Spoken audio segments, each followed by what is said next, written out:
Hoje eu quero falar sobre o preceito dominical. Eu sou o Diego, sou professor na comunidade Amigo Católico e quero ter essa conversa com vocês aqui sobre o domingo e o preceito dominical. Bom, primeira coisa que a gente precisa entender, o que é um preceito? Preceito é ali uma regra, uma lei que a igreja nos coloca e como católicos nós somos, entre aspas, obrigados a cumprir. Entre aspas, por quê? Porque é obrigatório a partir do momento que você se torna católico. Então poderíamos dizer sim que esse vídeo aqui é apenas para você que é católico. Se a pessoa não é católica, naturalmente ela não está obrigada a cumprir o preceito dominical. Mas todos nós que somos católicos precisamos cumprir. Por quê? O Catecismo da Igreja vai nos falar a respeito do preceito. Os preceitos da Igreja inserem-se nessa linha de uma vida moral ligada a uma vida litúrgica e nutrindo-se dela. O caráter obrigatório dessa lei positiva, promulgada pela autoridade pastoral, tem por fim garantir aos fiéis o mínimo indispensável do espírito de oração e de esforço moral de crescimento no amor de Deus e ao próximo. Então aqui, gente, é bem claro, você vê, o catecismo aqui já nos explica tudo. Por exemplo, primeira coisa, está ligada à vida litúrgica. A igreja, a liturgia da igreja é linda, ela é sensacional e ela tem por finalidade o quê? Santificar o tempo. Então por isso que a igreja nos pede para cumprir esse preceito dominical, porque dentro da liturgia o dia santo por excelência é o domingo. Então quando ela pede para a gente observar o domingo, para a gente ir na missa, todos os domingos, coloca isso como lei, é de fato para a gente mergulhar dentro desse mistério da liturgia que santifica o tempo. E a partir da liturgia, a gente vai também nos santificando. Então, por exemplo, a liturgia ela santifica a semana a partir do domingo. A liturgia ela tem os tempos fortes de oração, de santificação durante o seu ano litúrgico. Por exemplo, nós estamos no tempo do Advento. Esse tempo de espera para o Natal do Senhor, depois o tempo forte, tempo da Quaresma, onde nós vamos nos preparar para a celebração da Páscoa, a igreja colocando preceito, então ela quer que a gente não simplesmente celebre essas coisas, mas a gente viva, a gente entra em comunhão de fato com a liturgia da igreja. E aí continua aqui no catecismo, vamos comentar esse texto rapidamente aqui. O caráter obrigatório dessas leis positivas aqui, ó, não é uma lei negativa, por exemplo, que só vai ali te reprimir, é não e pronto, acabou e não reclama. Não é isso. É uma lei positiva, tem um valor intrínseco por trás, é uma coisa que vai nos ajudar a crescer na fé. E aqui continua. Tem por fim garantir aos fiéis o mínimo dispensável para o espírito de oração e para o esforço moral de crescimento no amor de Deus. É o mínimo. Um preceito não é assim uma coisa que vai te sobrecarregar. Nossa, que você não consegue cumprir. É o mínimo. Porque pensa bem para você ver. Ó, a semana tem 24 horas por dia, vezes 7 dias por semana. Eu tô sem nenhuma coisa para fazer conta aqui, mas enfim, a semana tem esse tempo aí que é um tempo bem razoável. E não é possível que, por exemplo, você não pode entregar uma hora da sua semana para Deus participando bem da Santa Missa. Não é possível, por exemplo, que no domingo você não possa tirar ali um tempo para fazer uma leitura espiritual. O espírito da lei da igreja é uma coisa que está implícito no próprio ser católico. E é uma coisa natural que a gente vê até em outras coisas do mundo. Por exemplo, a gente podia dar um exemplo aqui. A pessoa que decide, por livre e espontânea vontade, entrar para a torcida do Corinthians. Ela tá assumindo ali, vamos supor, ela vai lá e assina um compromisso, ela é da torcida organizada do Corinthians. Que isso não aconteça, né? Coisa triste ser corintiano. Mas enfim, ela é da torcida organizada do Corinthians, ela assina um compromisso lá. Ela já sabe que ela não vai poder usar a camiseta do Palmeiras. Ela vai ter que usar a camiseta do Corinthians. É uma coisa que está implícito na identidade da torcida organizada do Corinthians. Ela sabe que ela, por exemplo, ela não vai poder andar de camisa do Palmeiras em dias de jogos. Ou ela não pode ir com a camisa do Corinthians na torcida do Palmeiras. Não pode. É uma coisa que está implícito na natureza da coisa. E assim é também a nossa fé católica. Quando nós, por livre e espontânea vontade, decidimos ser católicos, a gente tem que assumir os compromissos e a lei que é próprio daquilo que a gente está fazendo. Eu sou católico. O que um católico precisa fazer? Então, o católico precisa, primeiramente, cumprir os preceitos, lutar contra o pecado, buscar a santidade. Esses são deveres que estão aí implícitos na nossa fé católica.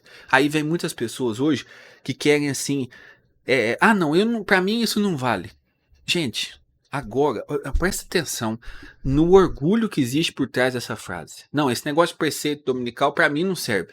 Eu sou católico, mas não cumpro o preceito dominical. Então quer dizer que você é católico, mas você tá acima dos santos que guardavam o domingo. Você está acima do magistério da igreja que pede que todo católico guarde o domingo. Você está acima de tudo isso. Você percebe que por trás de toda desobediência existe um orgulho muito grande. E por trás de toda obediência existe uma humildade. Então é um ato de humildade, é um ato de caridade que eu faço cumprir os preceitos que a igreja me coloca, que não tem nada demais, que não força e não pesa para ninguém, apenas nos convida a participar do mistério, mergulhar dentro desse mistério da liturgia da igreja.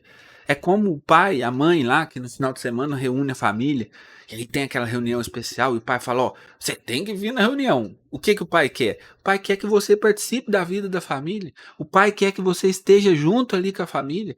É isso que acontece. Eu sou pai. Quando eu tenho os filhos todos juntos, eu fico muito feliz. E assim, por exemplo, minha avó mesmo, meu avô, eu lembro, ele tem 9 filhos, uma família grande. E ele fazia isso. Nas festas assim importantes, ele fazia questão que cada filho tivesse. E a alegria dele é que os filhos tivessem presente. Ele sempre falava para nós, ó, os 9 filhos estão aqui reunidos. Aquilo alegrava o coração do meu avô, que era um pai que amava a sua família.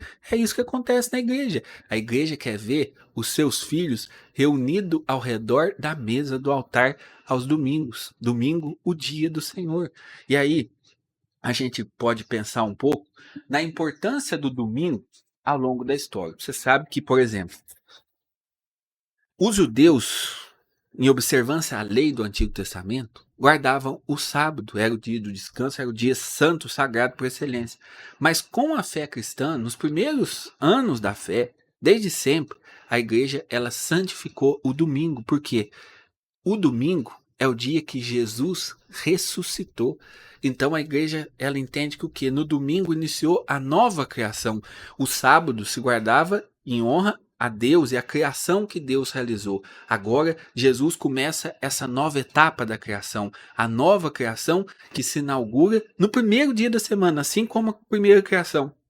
Esta nova criação se inaugura no primeiro dia de semana, no domingo, o dia do Senhor. Interessante ver assim que, por exemplo, o mistério eucarístico, a Eucaristia sempre, desde o começo, foi celebrado no domingo. Por quê?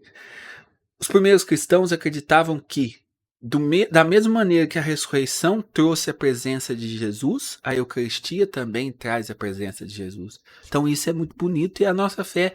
E a gente vê isso atestado, por exemplo, na Sagrada Escritura, já desde os inícios. No Atos dos Apóstolos, por exemplo, foi escrito por volta do ano 60, 70, diz o seguinte, ó, Atos 20, versículo 7. No primeiro dia da semana, estamos reunidos para a fração do pão. Aí temos aqui Carta de São Paulo. Primeira carta de São Paulo, primeira carta aos Coríntios, capítulo 16, versículo 2.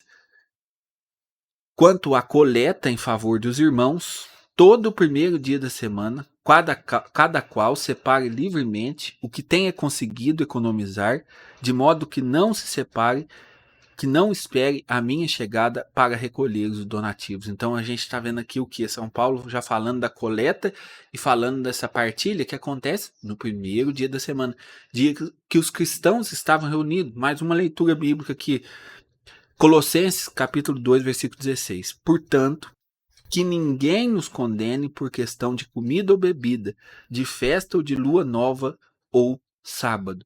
Então, o dia do cristão não é o sábado, o dia do cristão, por excelência, é o domingo. Já nos atesta São Paulo, nós vemos no Atos dos Apóstolos, e ao longo da história, a gente vai ver que a igreja sempre guardou o domingo. Por exemplo, tem uma carta aqui que eu separei para vocês, de São Justino.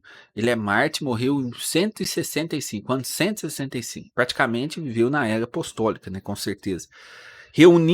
Aí ele diz aqui, reunimos-nos todos os dias do sol, porque é o primeiro dia após o sábado dos judeus, mas também o primeiro dia em que Deus, extraindo a matéria das trevas, criou o mundo. E neste mesmo dia, Jesus Cristo, nosso Salvador, ressuscitou dentre os mortos. Então aqui São Justino está falando aquilo que eu já falei, é o dia da nova criação. A primeira criação começou também no domingo, primeiro dia da semana, e agora a nova criação dá início no primeiro dia da semana. Interessante que aqui fala do dia do sol. Existia um costume antigo que domingo era o dia do sol. Então São Justino está falando, esse dia nós nos reunimos. Em outra passagem, São Justino vai falar assim, nós nos reunimos no dia do sol. E isso é uma coisa muito providente, porque Jesus é o sol que veio nos iluminar, que veio nos tirar das trevas. Para encerrar, como que a gente santifica então o dia de domingo? Bom, primeira coisa que a gente precisa ter em mente, nós precisamos, é lei, participar da Santa Missa. Se eu não participo da missa, por livre vontade, por exemplo, tá chovendo, tô com preguiça e não vou.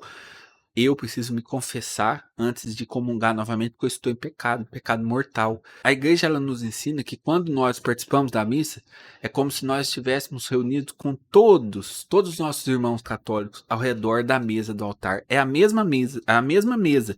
Por exemplo, aqui no Brasil, celebrando a missa, e um irmão lá no Japão, na China, nós estamos participando da mesma mesa, da mesma refeição eucarística. Nós estamos ali unidos como família, a família de Jesus. Olha que bonito. Essa é a nossa fé católica. Então trate de começar urgentemente a santificar o seu domingo, a guardar, a respeitar esse preceito. Mas eu tô doente, não tenho condição de ir na missa, eu tô em pecado? Não, gente, Deus não é um ser que não entende nada que acontece. Não, Deus é um Deus de amor e de misericórdia. Então, por exemplo, se nós temos um motivo justo, nós não pecamos em não ir à missa. Se nós temos, por exemplo, que trabalhar, nós não estamos pecando se nós não temos um tempo para tirar ali, para fazer essa leitura espiritual, para rezar. Nós não estamos pecando. É importante que até quem trabalha busque um tempo favorável para estar com Deus ali no seu domingo. Mas, por exemplo, você que não tem condição de ir à missa, você que mora numa zona rural, você que, enfim, tem vários motivos. Na minha paróquia não acontece missa no domingo. Então você não está em pecado. É simples assim. A igreja recomenda que quando nós não temos missa à disposição, a gente participe da celebração da palavra. Agora, isso tudo é pecado apenas quando nós, por livre e espontânea vontade, por mera preguiça ou decisão de não querer obedecer, não vai à missa. Aí nós estamos pecando um pecado contra a desobediência. Nos outros casos, por exemplo, dia desse, uma mulher cuidava da sua mãe enferma ali na cama e não tinha condição de ir à missa. Ela perguntou para mim, eu estou em pecado por faltar à missa? Eu falei, lógico que não, você está cometendo, você está pecando. Se você for deixar tua mãe ali às mínguas, passando necessidade, não. Cuida da sua mãe, oferece isso a Deus. Se possível, assista uma missa pela televisão, reze, que, lógico, não cumpre o preceito, né? Não tem o mesmo valor, mas também me ajuda a elevar o coração, a participar de certa maneira ali, da maneira possível, do banquete eucarístico. E também tem alguns outros preceitos que a gente precisa cumprir ao longo do ano, justamente nessa dinâmica aqui de a igreja que quer nos ajudar a entrar e viver o mistério da liturgia. E os outros dias de preceito são Natal do Senhor, dia 25 de dezembro, Epifania, dia 6 de janeiro, a Ascensão do Senhor, Corpus Christi, a Solenidade de Maria, Mãe de Deus, dia 1º de janeiro, a Festa da Imaculada Conceição de Nossa Senhora, dia 8 de dezembro, a Assunção do Senhor, dia 15 de agosto, São José, dia 19 de março, os apóstolos São Pedro e São Paulo e todos os santos, dia 1º de novembro. Esses são os dias de preceito, tá joia? Vamos ser obedientes, humildes e vamos, acima de tudo, mergulhar dentro desse mistério da liturgia da igreja, que é o domingo, que é a Santa Missa. Vamos viver bem esse dia e tenho certeza, todos nós colheremos os frutos da vivência do domingo, como ele deve ser vivido, como a igreja nos pede para ser vivido, tá joia? Deus abençoe você que participou, que assistiu aqui esse vídeo. Compartilhe esse conteúdo, curta, gente. Se você assistiu até aqui, curta. Nos ajuda muito a divulgar o vídeo. Quando você curte, quando você comente, isso ajuda a gente chegar mais longe, alcançar mais pessoas através desse vídeo aqui, tá joia? Se você quer aprender mais sobre a fé católica, se aprofundar, ter acesso a um conteúdo assim mais esquematizado, nós temos a comunidade Amigo Católico. Você faz assinatura, é acessível para todo mundo, você faz assinatura e vem estudar a fé com a gente. Lá a gente estuda Sagrada Escritura, Catecismo parte por parte, enfim, é uma explicação bem passo a passo para você que quer de fato se tornar um católico de verdade. Se você quiser conhecer a nossa comunidade Amigo Católico, o link está aqui na descrição do perfil, tá? Eu vou deixar aqui também os dias que são preceitos para você pegar e copiar, colar, põe lá na estante para não esquecer, tá joia? Deus abençoe e até nosso próximo vídeo. Em nome do Pai, do Filho e do Espírito Santo. Amém. Tchau.